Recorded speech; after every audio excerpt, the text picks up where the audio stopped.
Picture this, a country with bullet trains that arrive on time to the second, robots serving coffee, and vending machines on every corner. A nation that gave us Sony, Nintendo, and Toyota, the world's third largest economy. Now imagine that same country disappearing. Not from war, not from disaster, but from something far more silent and unstoppable. Japan is shrinking, and what's happening there might be coming for your country next. Let me show you something that should terrify economists everywhere. Japan's population in 2008, 128 million people. Japan's population today, 124 million. Japan's population in 2070 projected to be just 87 million. That's 40 million people gone, like an entire California just vanishing from existence. But here's where it gets really weird. Japan isn't just losing people, it's losing young people while gaining old ones. Right now, 30% of Japan's population is over 65. By 2040, that'll be 35%. Imagine a country where 1 in 3 people is a grandparent, and the birth rate, 1.26 children per woman. You need 2.1 just to maintain a population.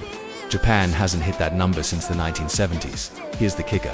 Japan has more adult diapers sold than baby diapers. Let that sink in. Let me take you to a place called 20 years ago, it was a thriving coal mining city of 120,000 people. Today, less than 7,000 remain. The average age is 55.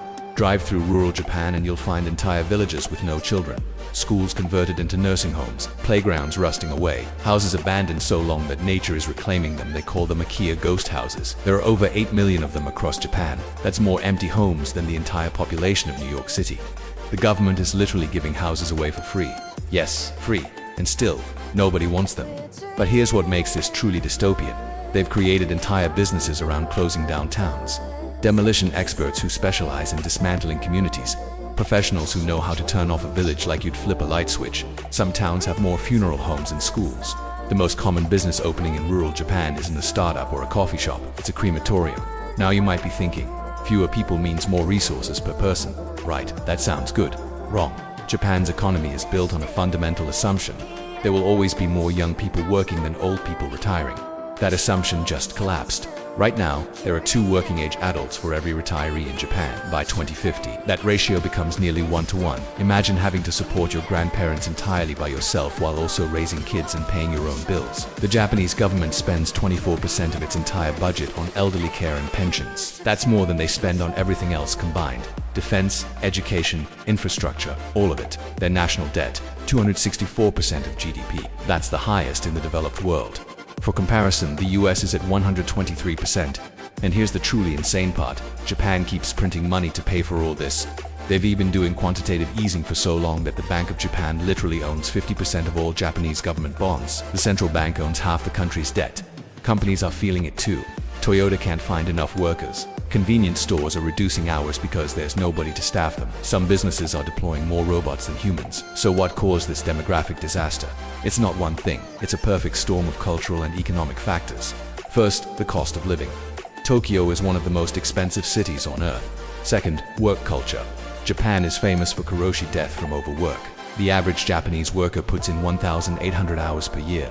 Many work 60 to 80-hour weeks. When you're at the office from 8 a.m. to 11 p.m., when exactly are you supposed to date, get married, and have kids?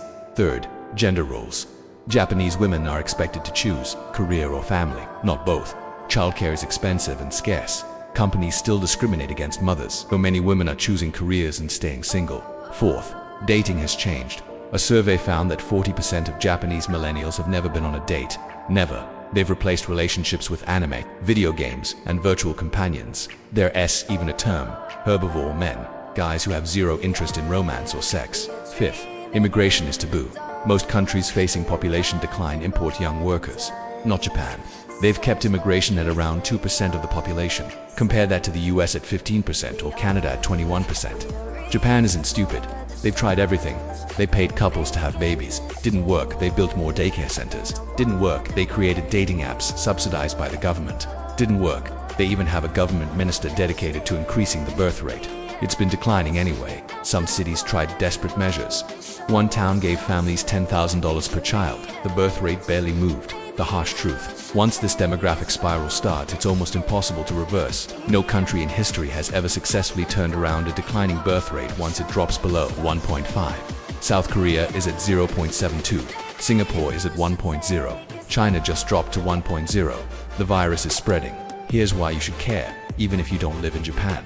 Italy's birth rate 1.24, Spain's birth rate 1.19, Germany's birth rate 1.46. Even the US has dropped to 1.64. This isn't a Japan problem.